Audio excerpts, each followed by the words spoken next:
Okay, so we're going to look at the Boston Massacre today, which takes place on March 5th, 1770, which by chance it happens to be the very day that back in London the Townshend Acts are repealed. So this riot, this mob that kind of forms outside the customs house, that's in large part kind of protesting against the Townshend Acts, has actually happened after the Townshend Acts have been repealed. Now, of course, they had no way of knowing that. News doesn't travel fast like it does today. But ironically, what they're protesting has actually already been repealed. And so what are the events that surround the Boston Massacre? And actually the background here of this picture kind of shows you a one-sided view of what happened. You can see that there are British soldiers over here, and over here there's colonists, and you can see that kind of all here, and they're bloody and everything like that. And that's what happened. British soldiers fire on American colonists, but this image probably skews that a bit. It makes it look very much like the British were guilty of just malice and trying just to shoot innocent, helpless colonists, when what was really going on was a little bit more sinister than that. So the colonists are harassing a sentry. There's just a lone guard basically outside the customs house, and this takes place on King Street.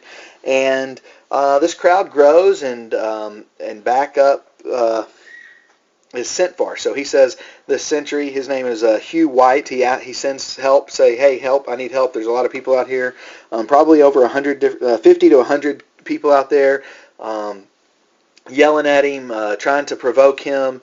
There may be, ice and snow being thrown at him, oyster shells perhaps, and more soldiers show up. And by the time they get there, the crowd has continued to grow, and there's people with clubs there, and it is becoming very dangerous. And one particular person shows up. He actually hits Hugh Montgomery, knocks him down, or at least and knocks down his musket. Therefore, then also probably hits Captain Prescott, who is the captain. And in this image, he's the guy that's back here behind his soldiers. Now, that's not necessarily what actually happened at the event, but in this image, that's what it shows. And so, these people have, Hugh Montgomery's actually been hit by some of these rioters and this mob. And so we're not exactly sure how it happens, but likely as he's getting up, he fires and discharges his weapon.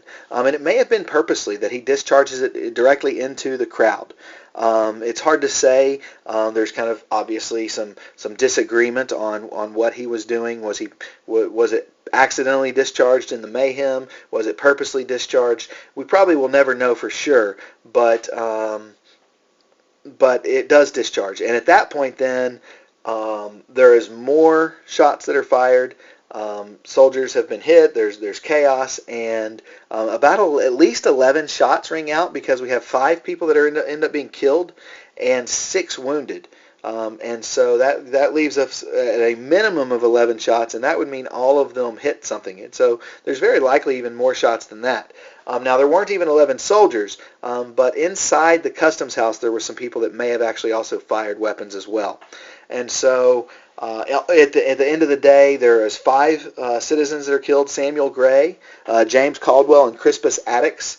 And Crispus Attucks is probably the most famous of the 5 that are killed, because he was, I believe, is the first one shot, and he was of African American origin, at least partially. And so he, that was significant. He was dying for this cause, an African American man that dying for this cause, fighting against these ideas of taxation no taxation without representation. And this is the beginning of really bloodshed. There's been some other bloodshed and some other violence, but this is kind of a big deal. And Samuel Maverick and Patrick Carr are also killed.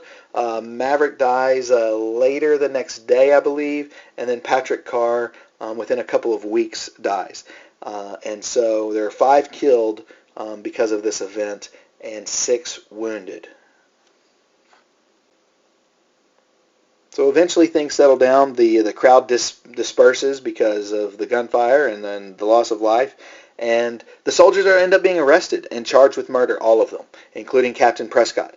They try to get representation. They're having a hard time, and John Adams is approached about that. And he's a well-known name. His cousin Samuel Adams is probably more well-known in Boston this time. But John Adams is a lawyer and a well-known one and well-respected one, and he is approached to see if he would be their lawyer, and he says yes. And through the course of the trial, most of the men are actually acquitted. And as a matter of fact, there are only 2 that are convicted, and they're not convicted of murder as they were charged with. They were convicted of manslaughter. And those 2 that were convicted are Hugh Montgomery and Matthew Kilroy. And basically, there was evidence presented that showed that they likely did purposely fire directly into the crowd. And so because it was manslaughter, because of the circumstances, it was manslaughter instead of murder, they were able to, and the way the system was set up, they actually don't end up spending time in prison. They get their hands branded, and so each of them have their hands branded, and they're sent back to England, and so that's the extent of their punishment. Now that they're going to have that brand on them for the rest of their life. If they go to get other positions or jobs, it will show. But that is still, considering the number of people killed, that's a fairly light sentence, especially from the perspective of the colonist. So that's the basic events of the Boston Massacre. In class, we will talk more specifically about this image that you can kind of barely see in the background here, and how that was used.